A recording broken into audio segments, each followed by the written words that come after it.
안녕하세요. 저는 올해 30이 된 결혼 2년차 주부입니다. 남들도 그렇듯이 항상 문제는 시누이에서 출발합니다. 처음부터 시누이랑 사이가 안 좋았던 건 아니었습니다. 여느 시댁들과 마찬가지로 저희 시댁도 결혼하기 전에는 저렇게 친절하고 착한 시댁이 있나 싶었습니다. 하지만 남편과 제가 3년 연애 끝에 결혼 얘기가 오고 가면서부터였던 것 같아요. 상견례 자리에서 저희 부모님은 그냥 아이들 부담 안 되게 예단 예물은 생략하는 게 어떠냐고 말씀하셨는데 시댁에서는 속물처럼 보이기는 싫고 예단은 받고 싶었는지 억지로 동의하는 느낌이었습니다. 결국 시누이랑 시어머니는 결혼식 직전에 저를 집으로 불러서 한마디 하시더라고요. 아무리 예물에단 생략한다고 해도 식장에 들고 들어갈 가방 하나 정도는 사와야 되는 거 아니냐고요. 제가 막 잘 버는 건 아니었지만 그래도 시누이도 시어머니도 이제는 제 사랑하는 가족이니까 큰맘 먹고 하나씩 사드리기로 했습니다. 물론 친정에서 알면 안 좋아하실 듯해서 제 개인 주머니 털어서 사는 거였고요. 두 분 다 젊고 어린 나이는 아니다 보니 브랜드를 좀 따져야 했고 결국 가방 2개에 700이나 들었습니다. 무려 제 3달치 월급이었어요. 그래도 앞으로 함께할 날이 더 많으니까 이 정도면 괜찮은 투자라고 생각했습니다. 하지만 반응은 싸늘하더라고요. 저희 집이 엄청나게 금수저 집안도 아니고 제 입장에서는 나름 거금 쓴 거였는데 저 대신 남편이 한마디 하더라고요. 사람이 사왔으면 고마운 척이라도 하라고요. 남편은 신혼 초까지만 해도 제 얘기를 잘 들어주고 제 편을 잘 들어주는 사람이었습니다. 그리 오래가지는 않았습니다. 그렇게 저희는 결혼을 하게 되었고 저는 어쨌든 나름 시댁의 정성을 보였으니 시댁에서도 뭐가 오는 게 있지 않을까 했는데 아무것도 없더라고요. 물론 공식적으로는 예물에단 생략하기로 했으니까 그러려니 할 수도 있겠지만 저는 좀 속상하더라고요. 저는 그래도 약자의 입장이었기에 제 의견을 함부로 낼 수도 없었고 낸다 한들 불편한 상황이 펼쳐질 걸 알았기에 최대한 저자세로 시집살이를 받아들이려고 마음먹었습니다. 제가 크게 잘못하지 않아도 시어머니와 시누이는 저를 미워해야 하는 운명이라도 타고난 것처럼 항상 날카롭게 얘기하시더라고요. 시누이에게는 5살짜리 아이가 있었습니다. 처음에는 시누이와 가까워지기 위해 유치원에서 아이들용 교보제나 장난감 같은 것도 많이 가져다 줬습니다. 사람이 한 번을 고마워하지를 않더라고요. 그래도 저는 누구이기나 해보자는 마음으로 끝없이 챙겨줬습니다. 그러다가 시댁에 갔을 때 우연히 시누이가 시어머니에게 하는 얘기를 들었습니다. 브랜드도 없는 거 애기 장난감이라고 왜 가져오는 거냐, 누굴 거지로 하냐는 등 그런 얘기를 하더라고요. 인성이 꼬여도 단단히 꼬였다는 걸 그제서야 알고 더 이상 시누이와 억지로 유대관계를 형성하려고 노력하지 않았습니다. 그렇게 신혼생활을 이어나가고 있던 어느 날 시댁에서 다 같이 저녁 먹게 남편이랑 오라고 하더라고요.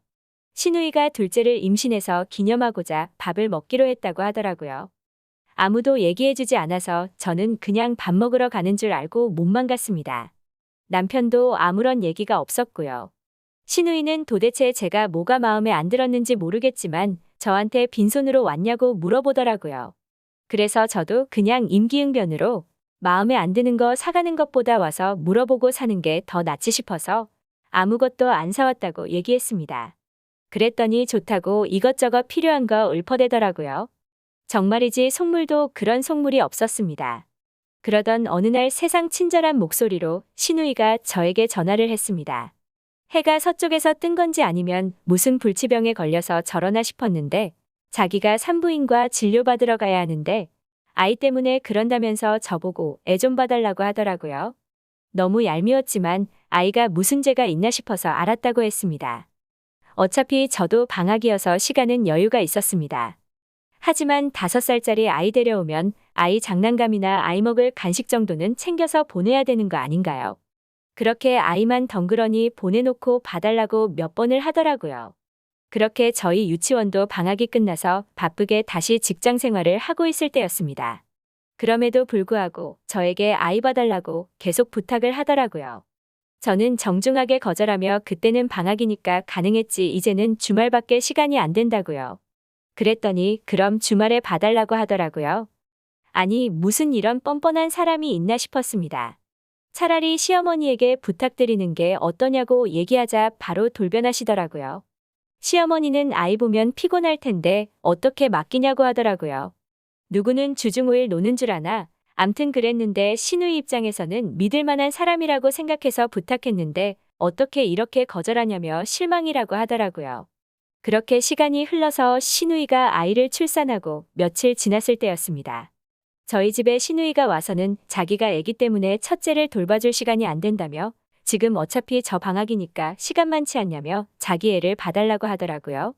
저는 이번 방학 때는 다음 학기 아이들 수업 준비랑 개인적으로 수업 들어야 하는 것도 있어서 힘들다고 거절했습니다. 그랬더니 가족끼리 서로 돕고 살아야지 어떻게 그렇게 매몰차냐며 저보고 되려 무라고 하더라고요. 남편도 저보고 너무했다고 하면서 제 화를 살살 긁더라고요. 그래서 차라리 저 말고 아이 전문적으로 봐주는 사람을 고용을 하시지 그러냐고 했더니 뻔뻔하게 가족 중에 유치원 선생님이 있는데 왜 돈을 주고 시터를 고용하냐며 절 되려 이상한 사람으로 보더라고요. 일단 저들 눈에는 제가 유치원 선생님이 아니라 그냥 이 집에서 애 봐주는 동네북 정도로 밖에 안 보였나 봅니다. 그렇게 그날은 거절하고 돌려보냈더니 다음 날은 시어머니가 오시더니 저희 집에 친히 아이 데리고 오셔서 커피 한 잔 드시고는 제가 잠깐 자리 비운 사이에 신우애를 우리 집에 넣어두고 도망을 갔더라고요. 내가 그동안 얼마나 만만해 보였으면 이렇게까지 하는 걸까 생각했습니다. 신우이에게 전화하니 당연히 받을 리가 없고 시어머니에게 전화하니 당연히 받지 않으시더라고요. 진짜 자기 애를 그냥 무슨 짐짝처럼 저희 집에 막무가내로 데려다 놓고 가나 싶더라고요. 남편에게 전화를 걸었습니다. 그리고 그동안 맺혔던 것들을 다 얘기했습니다. 사실 나 신우이가 꼽져서 결혼하기 전에 신우이랑 너네 엄마 거랑 해서 가방 2개 700 줬다. 근데 나한테 하는 거 봐라. 한번 친절한 적이라도 있었냐? 그렇다고 내가 너한테 우리 부모님 뭐 해드리라고 압박한 적 있냐? 없지 않냐? 처가에서 너 괴롭히는 것도 없는데 왜 시댁 식구들은 날 너무 만만하게 보고 괴롭히려고만 하는 거냐고 얘기했습니다.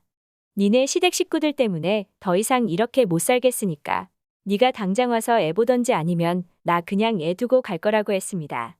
그랬더니 애를 두고 어딜 가냐고 제정신이냐고 하더라고요. 그래서 제정신 아니니까 건들지 말라고. 네가 알아서 신우이 연락해서 애 데려가라고 하라고 했습니다. 안 그러면 이혼할 거라고. 이런 신우이들이랑 살면서 스트레스 받을 바에는 이혼 엿딱지 달고 사는 게 차라리 맘 편하겠으니까 알아서 하라고 했습니다. 그제서야 남편이 시모랑 신우이한테 연락을 했고 시모가 아이 데리러 바로 와서는 저한테 독한 년이라고 애 좀 봐줄 수도 있는 거지 그저 지 혼자 잘났다고 잘 먹고 잘 살겠다고 신우이 부탁을 안 들어주냐며 욕을 하시더라고요. 시댁에 대한 공포증과 스트레스에 시달리던 저는 결국 시어머니에게 쏟아부었습니다. 시댁에서 나한테 해준 건 아무것도 없으면서 바라는 건 왜 이렇게 많냐고요. 이런 식으로 이유도 없이 괴롭힘 받으면서 살 바에는 당신 아들 반품할 거니까 알아서 선택하시라고요.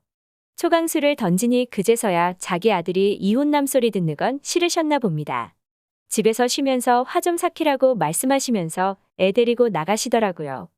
그리고 곧 이어 남편에게 전화가 와서는 자기 엄마한테 소리 질렀냐고 해서 질렀으니까 너도 이혼하고 싶으면 얘기하라고 했습니다.